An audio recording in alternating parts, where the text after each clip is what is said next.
Hello, and welcome back to Mythic Sky Storytime. I'm Dr. Laura Tad, spiritually oriented psychological astrologer. This is the 5th show in my new series, Cosmic Costumes.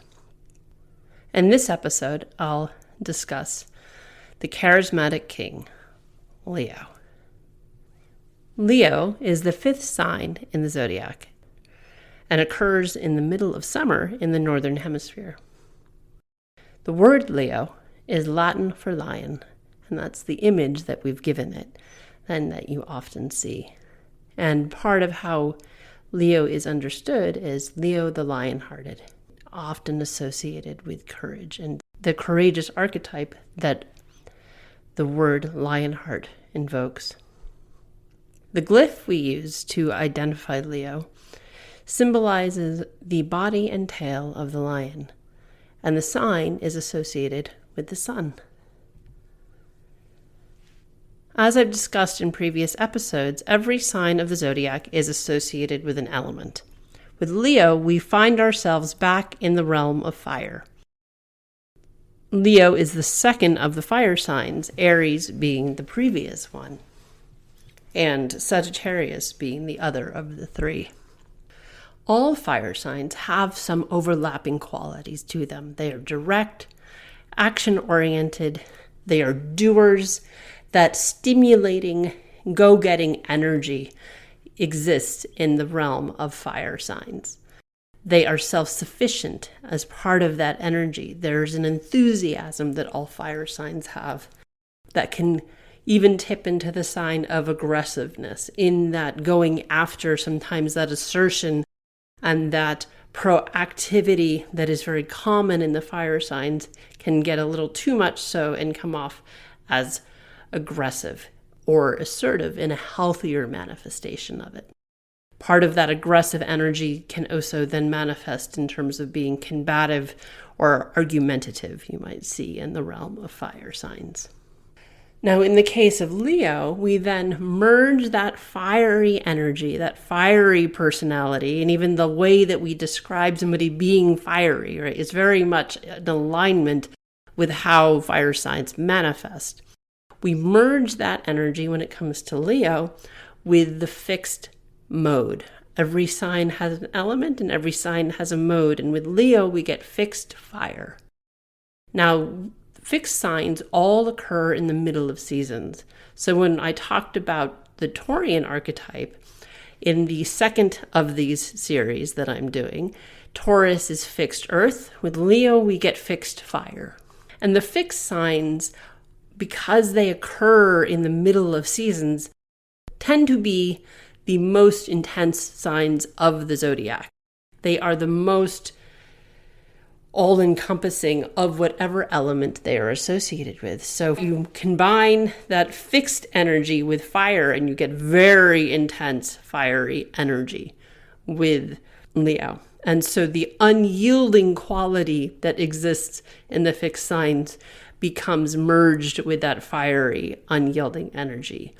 The enduring energy that is fixed, mixed with fire.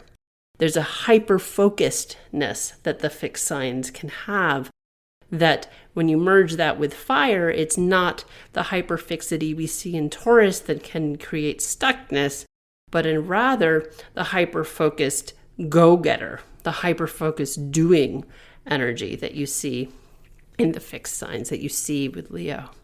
There's a stamina that the fixed signs have of being able to continue to go because of that intensity. That does tend to make them more vulnerable to burnout, though, because they have an optimism often of being able to take on a lot more than they are actually capable of. And so that stamina can lead to burnout if they are not careful.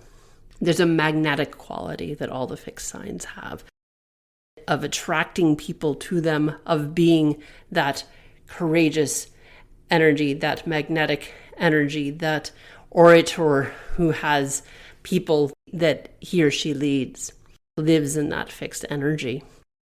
When it is out of balance, that fixedness, that stuckness that it is vulnerable to can lead to being controlling. That mixing that with the fire energy that's this go-getter and leading energy then can be controlling, falls into that realm of I am the authority and nobody else is. That's where we see, and you'll see as the episode goes on, where we get this merging of energy that Leo is vulnerable to egoic actions and behaviors. That fixedness can be very single-minded in that their way is the way of doing things. Because they are so intense, they can be vulnerable to sort of sucking up all the oxygen in the room, sort of like a fire that we see when we merge that with fires, that all eyes are on them when we mix this fixed energy with the fire element. Conversely, that can also lead to freezing. That can lead to timidness. So we get this dichotomy that you'll see in Leo of being both very courageous and very timid, very much willing to lead and shrinking because of fear of stepping up, because fixed signs in general struggle to do things part way. Particularly, you'll see this when we get to Scorpio, but there's very much an all or nothing quality to all of the fixed signs, of not being very good at dipping a toe when it comes to how they walk in the world. And when we mix that vulnerability with fire, then leading, they don't know how to lead a little bit. They know how to take charge.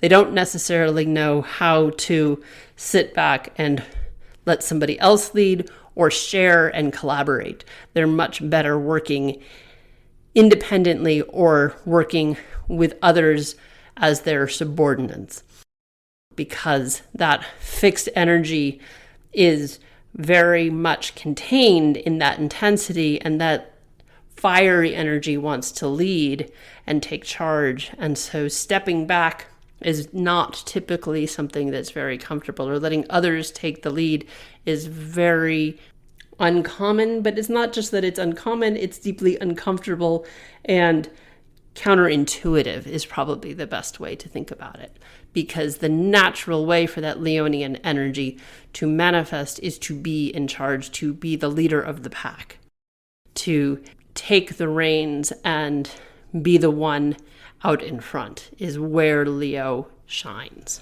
And so we see that as we move into the key words, right? Just as I talked about in previous episodes, every sign has key words and key phrases associated with that. As we've now moved into the world of Leo, Leo's key phrase is I will. And part of that is the will, having our will, our determination is part of how we see that in the sign of Leo. And some of the key terms, key phrases that we have associated with Leo, that we have given to Leo or have seen manifest in relation to those who have Leo suns and different planets that fall in Leo, and ways that this can manifest, the costumes of Leo that planets can take on, is that of the ruler or the king, the queen. Again, this idea of being in charge, leader of the pack. There's a piece of Leo that's very much about power in terms of that leadership, being in control, being the authority. And it's not so much wanting to govern, that does fall more in the realm of other signs, but having the reins, being the one in charge. Part of that then we see too with Leo is wanting that recognition, to look at me, aren't I fabulous? Leo loves to perform. And so there's a desire for recognition about one's greatness that we see with Leo. Seeking approval, wanting others' approval, wanting to be recognized for what one accomplishes. And that can be quite literally with applause, that can be with praise, wanting to receive accolades for what one says or does. Now there's this other side of Leo that's very playful, and creative. So Leo also governs the arts, governs creativity. Very much the performing arts falls into the realm of Leo. So theater and music and any sort of presentation, because that's part of that being on stage, look at me, performative energy that we see in the world of Leo. Acting, drama, and Leos can be dramatic. So both dramatic in terms of just over-the-top personalities dramatic, as well as drama in the context of theater. We see in the realm of Leo coming with that, paired with that, circling back to that idea of recognition, is fame. Wanting that recognition, wanting to be famous, seeking the limelight. And sometimes that's linked with egoic behavior. Not always, but it is one of the big shadows for Leo. Leo does struggle with egoic, self-absorbed, selfish behavior, potentially, and being self-aggrandizing. There are other parts of Leo, though, that Leo governs our childlike nature, our inner child, that playfulness, that constant sort of playful curiosity and not wanting to take life very seriously, thinking everything's a game, all of life's a stage and all the men and women are players, as Shakespeare said. That's very much in the realm of Leo. And wanting to keep things light, keep things surface level. As I've talked about in previous episodes, each sign is in response to the previous. So with Cancer, we had this more inner experience, this turning inward, the literal crawling in the shell. Leo then comes out to play and wants all the attention it can absorb. And sometimes, though, with that, we see Leo being very timid and craving attention on one level, but very fearful of it as well because of the rejection that can come with that. And that's where we even see like the archetype of the cowardly lion that still falls in the realm of Leo, even though he was timid and scared. That archetype, that character in the Wizard of Oz is still very much part of the Leo archetype. And as I've talked about in other signs, we look to the physiological expression of the sign as well. With Leo, we get the heart. We get the lion-hearted, that bravery that we associate with the heart at times. Also physiologically, the beating of the heart, what pumps blood through our body, is part of that passionate, confident energy that we see with Leo. That ability to be proactive, that is part of the heart itself physiologically. One of the other things that Leo governs is our hair, the hair on our head in particular.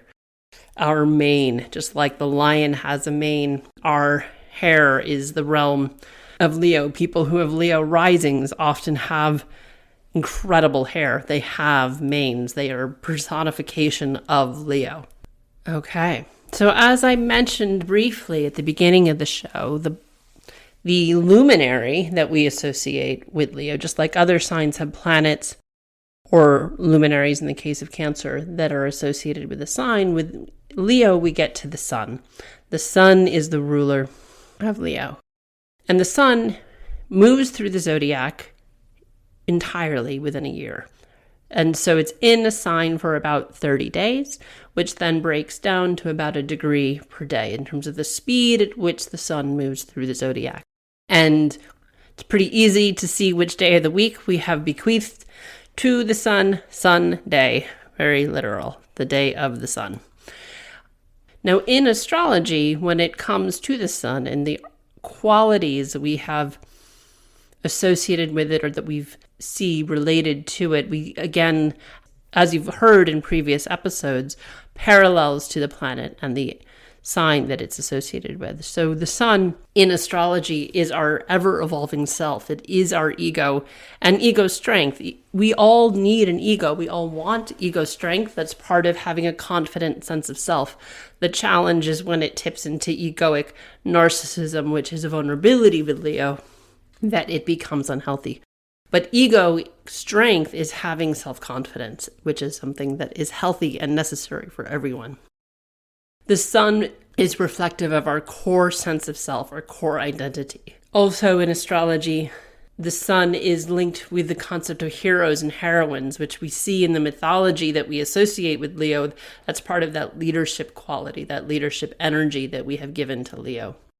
It is quite literally our life force, and physiologically in ourselves, but also on the planet. Having the sun is what provides life on the planet. It is what gives us life. We also see with the sun, in a metaphorical way, the sun representing how we shine. Just like the sun shines and illuminates our planet, wherever the sun is when we were born, it is representative of, reflective of how we shine, how we illuminate the world around us, how we connect with our own illumination. And so now, as we're looking at Leo from the lens of psychological development, we are continuing to get to later and later ages of development as we move through the zodiac. And now in the realm of Leo, we get into the teenagers. Right? In Cancer, we had sort of the preteens and early teens. Here in the realm of Leo, we get into the latter teen years. Leo reflects how we are in our later teen years, in that vulnerability to being self-centered that we see with teenagers. The hyper concern with appearance, how we are presenting ourselves, how other people see us, very much part of the teenage years and that stage in psychosocial development, and very much in alignment with Leo, that's presenting and performative and all about its mane and how it looks, how it is presenting. So we see this reflected in the growing concern that teenagers have often for their appearance and how their appearance is received or perceived or ridiculed by their peers. The popularity that becomes a big part of the teenage years is also in alignment or reflective of how we see Leo. Leo presenting, look at me, aren't I fabulous?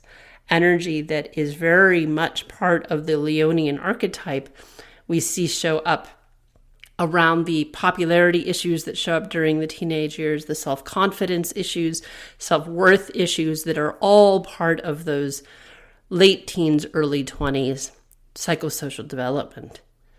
It is also during this period in our development where we become increasingly seeking for heroes, heroines, for role models, for people that we can aspire to be like, that we look up to, that are not our parents or family members. Because again, in each sign being a response to the previous, these older teenage years, these latter teenage years, we are more and more differentiating ourselves from the family unit and therefore seeking role models, heroes, and heroines that are outside of that Cancerian family unit.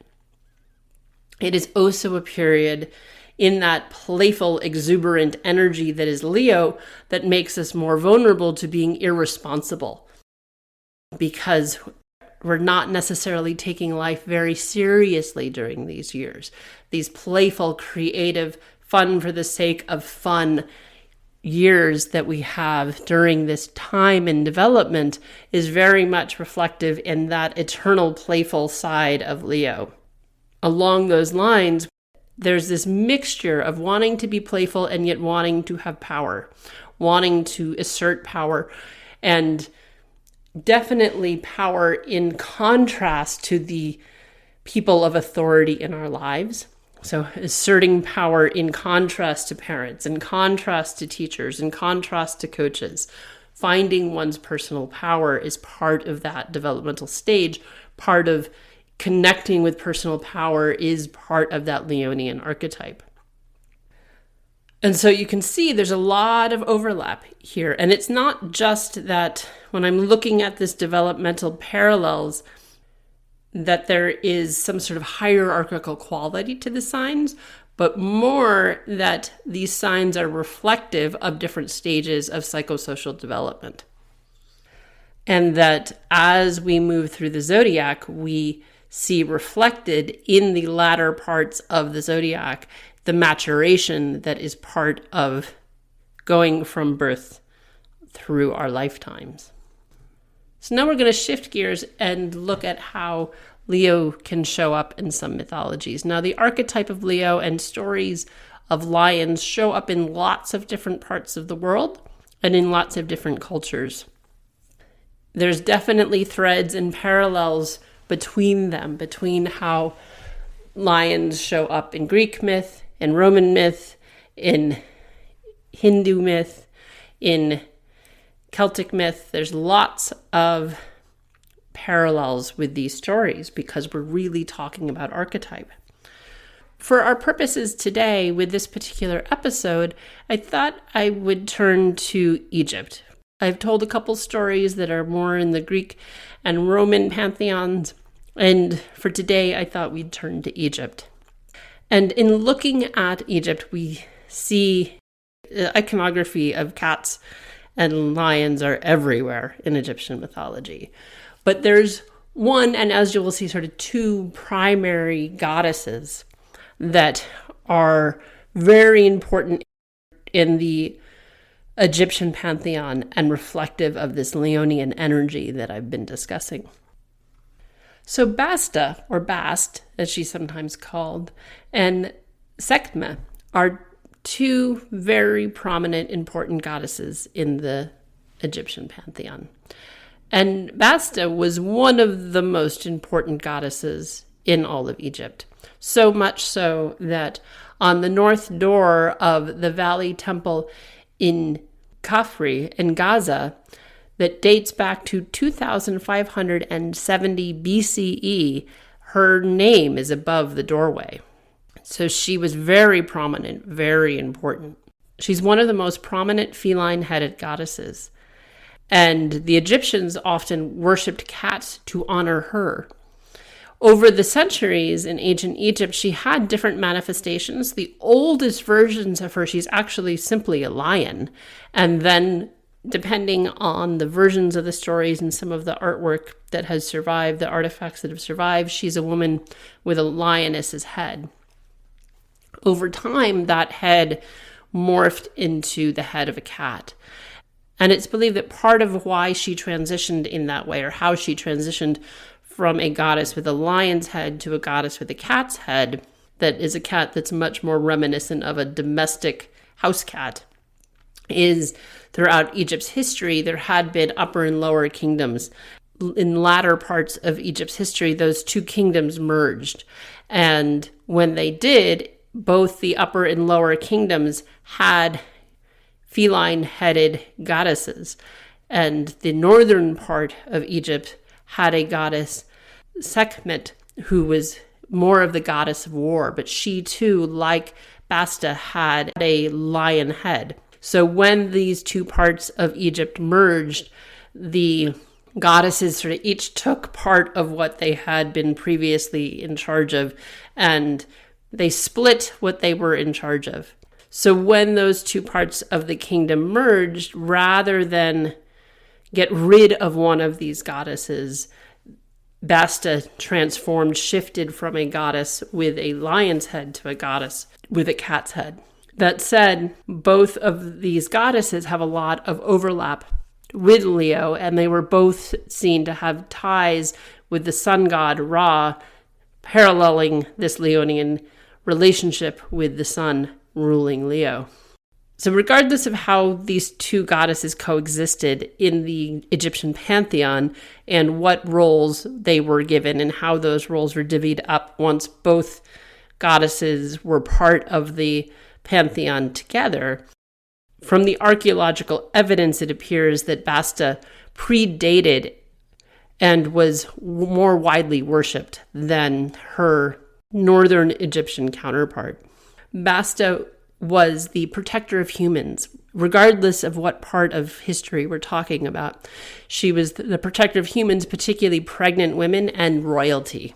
Again, we get this echo of Leo being the king, lion being the king of the jungle. And it's here that we see her Leonian side of courage, defending against any threat, right? As the protector of pregnant women, as the protector of the royalty. And she is guarding and protecting all those who worship her And even the idea of being worshipped is very Leonian. She also is the goddess of pleasure, associated with music and dance and joy and love. Again, we see these echoes with Leo, this playful side of Leo, and Leo governing the heart, with her being associated with joyful love. Quite literally, her name in Egyptian translates to she of the adornment jar. And in many of her statues, many of the paintings or pictographs that have survived from ancient Egypt of Basta, she is often seen in carrying a jar that's adorned with cats. And these ornamental jars in ancient Egypt were often believed to contain oils and soaps, cosmetics, again linking her to Leo regarding this idea of presentation. And these oils and cosmetics were a huge part of Egyptian society, and that painting of faces, the masking, the makeup, we could make a through line then to theater makeup, to presenting ourselves in that way, to painting one's face, being part of that Leonian archetype, and her iconography often being presented as somebody who's carrying the materials required to be painting one's face. Basta was the daughter of Ra, so just as she was not just associated with Ra as her northern Egyptian counterpart was, but she was seen as the daughter of Ra, the sun god. And she is frequently in mythology associated with, more directly, the eye of Ra, a powerful symbol of protection in ancient Egypt. It's also known as the eye of Horus in some myths. He was the sky god, or even more generally, the all-seeing eye. And some stories and some versions of her relationship with the eye of Ra, Bast is not only seen as having an association with it, but she's seen as a manifestation of the eye of Ra itself. She is the embodiment of the eye of Ra. And part of how I believe that to be understood, or how that would be shown in stories, is that there's many stories of how she would ride with her father through the sky every day as Ra would carry the sun across the sky, and she would watch over him as he was pulling the sun.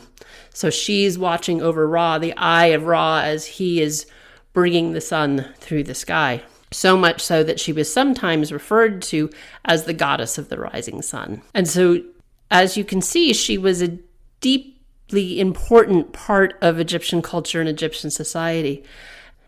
And so you can see with this Leonian stories, with these importance of this lion-headed goddess, parallels to Leo carry through that concept of archetype, regardless of what part of the world we're looking at. Although Egypt had a lot to do with the evolution of astrology, there are through lines that are multicultural. And this idea of Leo being about both playfulness and leadership, both courage and music and joy, is something that we see throughout the mythology, is something that we see throughout the sign, that Leo wants to shine, wants to be seen, has a lot of courage, or wants to have courage and is timid and is struggling to step into that place of courage, as well as not take life very seriously, keep things light and fluffy and fun. And so that is this running theme throughout the sign of Leo. And that can be a hard thing for us to find as adults, this balance between play and responsibility, and how to be joyful, feel like we have the freedom. Maybe even as children, we didn't feel like we had the freedom to be as fun and playful and silly as we wanted to be, depending on our family origin story. Also, stories of stepping into what it looks like to be courageous, what it looks like to be brave. We all have different narratives and origin stories around what bravery looks like and a relationship with that. So to help you unpack some of this for yourself, once again, I have a guided meditation to help you connect with some of this archetype for yourself, to connect with your inner Leonian side, regardless of what, if anything, you have in Leo, it still falls in part of your chart. It's still part of who you are in some form or fashion.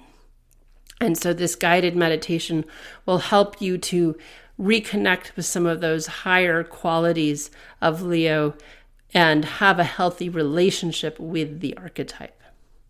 I'll have you start with belly breaths, and then we'll go up and down the chakras before we move into a guided meditation. So you'll want to make sure that you find somewhere where you can sit comfortably, either with legs crossed or in a chair with your feet planted on the ground. If you need back support, by all means get it, because you'll be sitting for about 20 minutes. So you want to make sure that you're comfortable and that the position of your body isn't taking you out of the meditation. Feel free to pause while you get yourself settled. So we're going to start with 4 belly breaths. And with belly breaths, you want to inhale through the nose, exhale through the mouth, and you want to do it slowly. I'll be counting, guiding you through your inhale and exhale.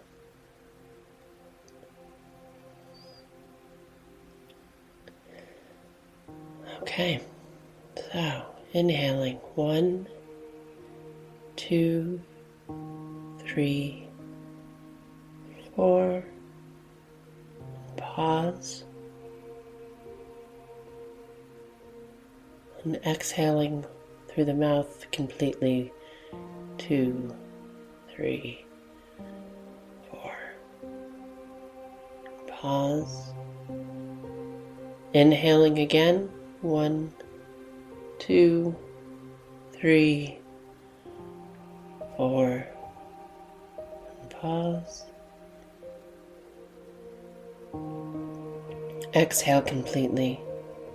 1, 2, 3, 4. Pause. In. 1, 2, 3, 4. Pause. Exhale. 1, 2, 3, 4. Pause. One last time. Inhale. 1, 2, 3, 4. And pause. Exhale completely. 2, 3, 4. Pause. And now bringing yourself back into a normal rhythm of breathing, but still deeply, still with intention. You want to bring your focus, your attention to the base chakra, the root chakra, found at the base of the spine. This is the center, the energy center that helps ground us to the earth, keeps us grounded in our bodies.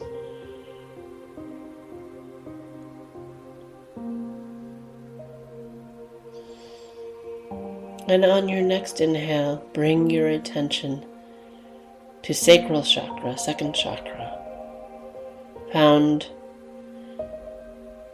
below the navel. In women, it's found sort of between the ovaries, which gives us a clue as to what this center is about. It's about power, sexuality, reproduction. It's also related to our ability, the ease with which we give and take, our receptive and directive qualities and sides to ourselves.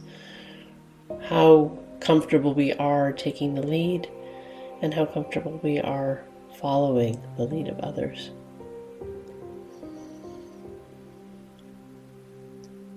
How we respond to the world around us.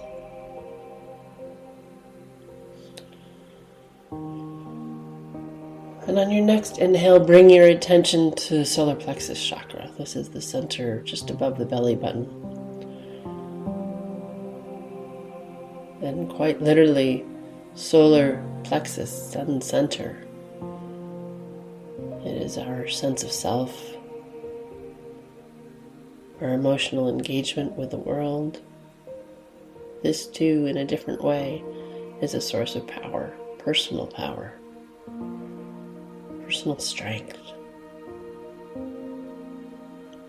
Just like the sun is that in astrology, solar plexus has similar tones.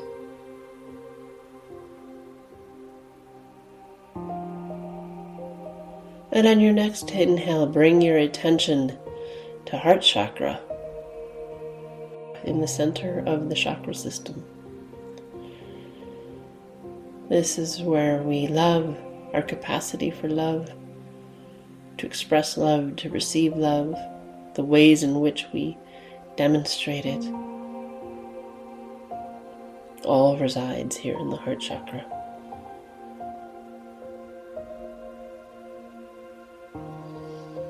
And on your next inhale, bring your attention to throat chakra. This is the center that reflects the ease with which we speak our truths, listen to the voices of others, how comfortable we are speaking up, how we communicate, what we communicate.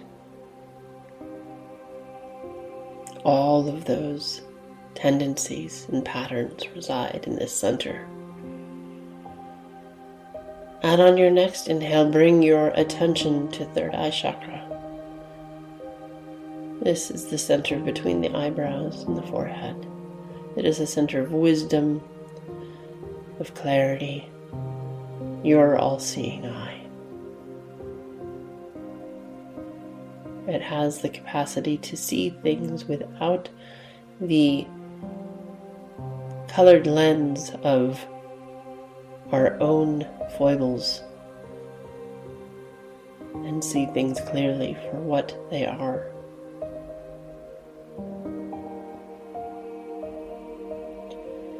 And on your next inhale, bring your attention to crown chakra. This is the center just at the top of the head, often depicted in religious artwork as the halo, or Christian religious artwork, the halo. And it is from here that we have our direct channel, our direct line to the divine, to God, Goddess, universe, spirit, whatever your language is for the divine. This is from here, from this center, that you are tethered to that oneness, to that divinity, that source of creation from which we all come.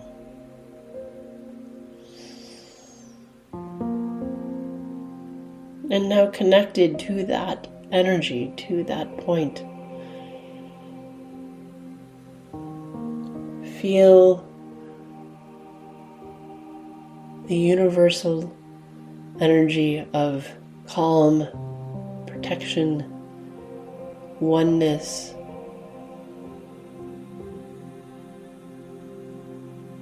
that helps you connect with your own divinity, your own divine self. And connected with that energy, we're going to bring that back through the chakra system. And so on your next inhale, bringing that light, that golden scintillating light of the divine, down from in and out of the third eye, letting it illuminate areas of confusion.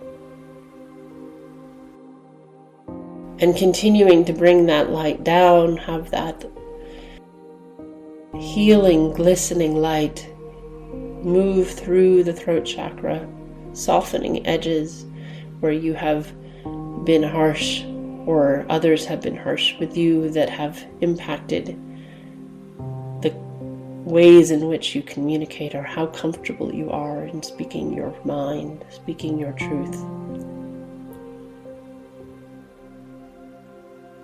And on your next inhale, bringing that light through the heart chakra, having that heal wounds, heartaches, heartbreaks, areas where you are protective out of fear of further hurt. And as you continue to bring that light down, bring that light through the solar plexus, healing areas where you have struggled to step into your power, step into your true self.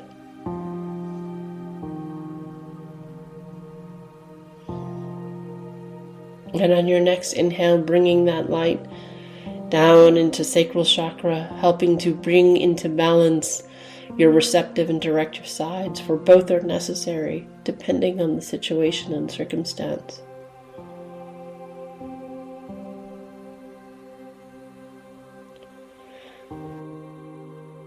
And on your next inhale, bring your attention into base chakra, root chakra, now having this ongoing flow of light up and down the chakra system from your root to your crown, from the divine to the earth.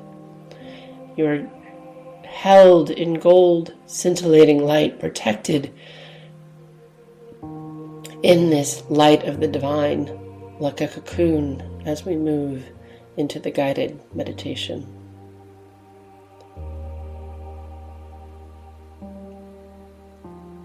And so now bringing your consciousness back to the third eye. In your mind's eye, see yourself walking through a field with the sun high. The sky is clear blue. As you walk, taking in the beauty all around you, you notice a bit further down the way an unlit campfire that you are walking toward.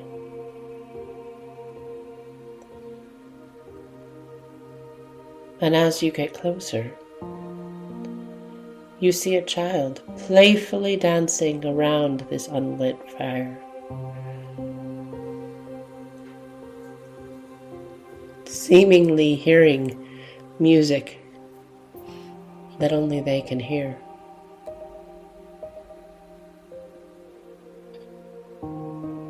You can make this child be anyone you want. Perhaps it is a younger version of yourself, or a child that you know, or even simply the image of a child exuding joy. Whomever they are, their joy is infectious.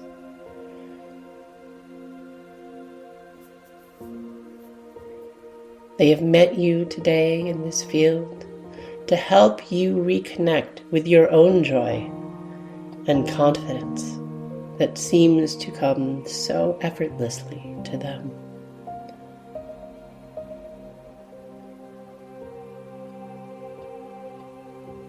Arriving at the campfire that is yet to be lit, let them guide you to an old stump that is perfect as a chair.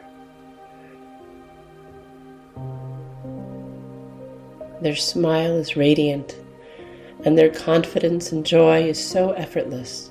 You catch yourself wishing you too could embody the exuberance and self-confidence that seeps from their very being.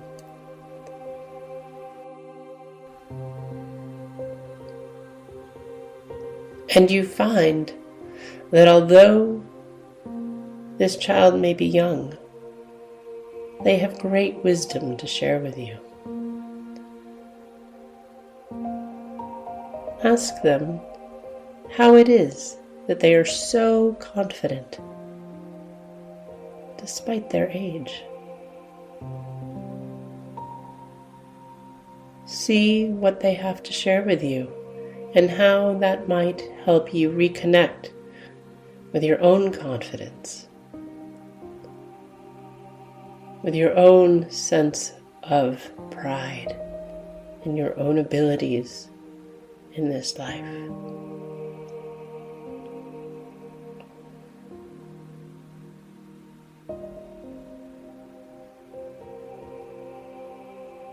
And see how they recommend to balance this idea of confidence, self-confidence, with humility? How do they hold that tension? How do they walk that balance beam of confidence and humility?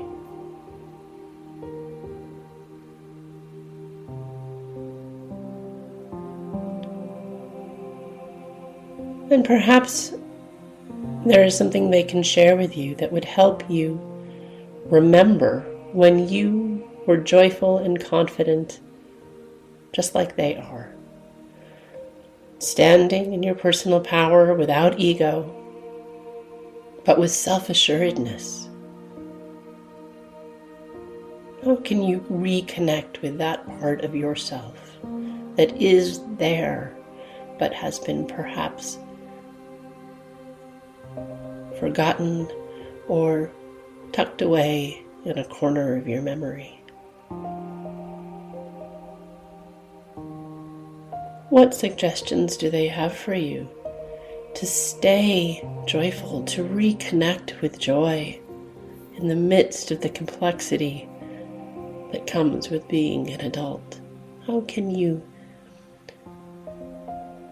keep in touch with, have that touchstone of joy and integrate that into your daily life?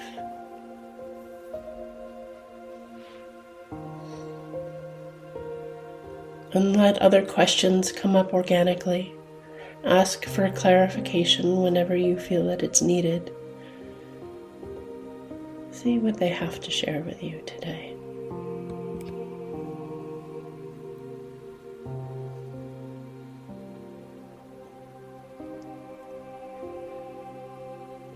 And as you've been talking, the sun has now begun to set.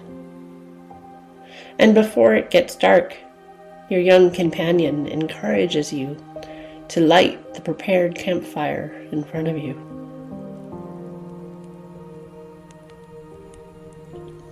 And with the fire now ablaze, with flames dancing, you notice an unlit torch beside you. With a knowing look, the child gestures to it and then to the fire, suggesting you light this torch. And with the torch now in hand, you sense your conversation is coming close to a close. But before you go, ask them how you can reconnect with them when needed. When you're struggling to access the joy you know is accessible but feels just out of reach, or the confidence that you are trying to connect with, how can you stay in touch with this young ally?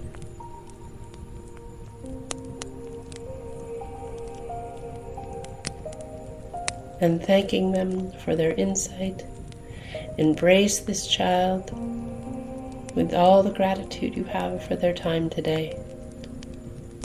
And ask them how you could honor them going forward for how they have helped you today.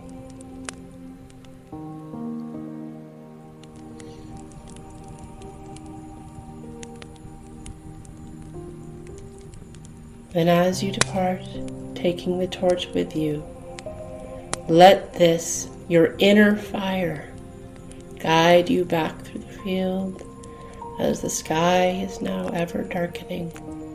It illuminates your way forward into joy, forward with confidence, and back into your body, and back into the room,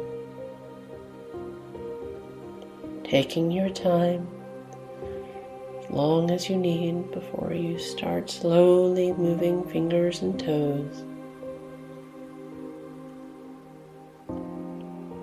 and opening your eyes when you feel ready.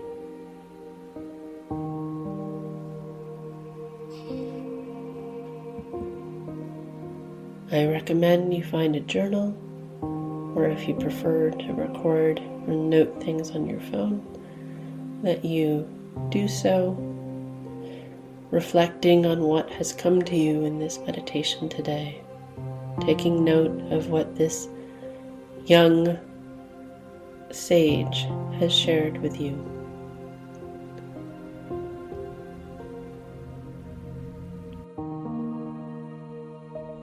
Thank you so much for joining me today on this 5th show of my new series, Cosmic Costumes. Like and subscribe wherever you get your podcasts. And if you want to know more about me and my work, please visit my website, mythicsky.com.